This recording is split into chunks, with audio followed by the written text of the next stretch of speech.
ఇంకోసారి చెప్పండి సార్. మీకు కారు బహుమతిగా వచ్చింది. అది సెకండ్ మీరు చెప్పిన మాట చెప్పండి సార్. లక్కీ. ఆ, you are a lucky winner.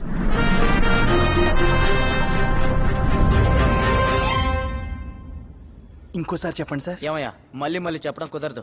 ఇదిగో దీని మీద సైన్ చేశాను. ఇంకో 2 రోజుల్లో ప్రైజ్ వస్తుంది. ఒకే ఒక్కసారి చెప్పండి sir. Last time sir please. Murugan, sir you are a lucky winner. Sir thank you sir. వెళ్ళొస్తాను సార్. ఇంతకీ మీ పేరేంటి సార్? దేనికి? మొదటిసారిగా నేను లక్కీ అని చెప్పిన వ్యక్తి మీరే సార్. కుమార్ గురు. అలాగే 2 రోజుల తర్వాత రిలేటివ్స్, ఫ్రెండ్స్ ఇంకా కలుపుకొని ఒక 10-15 మందిని చేర్చి ఏం పర్లేదు సార్, నేను అందరినీ తీసుకొస్తాను. తీసుకురాకండి. దేనికి సార్? మా సైడ్ నుండి మేము ఇద్దరం వస్తున్నాం. ఓకేనా? భార్య, ఒక పిల్లోడు, ఇంకో పిల్లోడు ఉంటే ఇంట్లో పడుకోబెట్టిరండి. ఈ చిట్ ఫండ్ కంపెనీ మోటో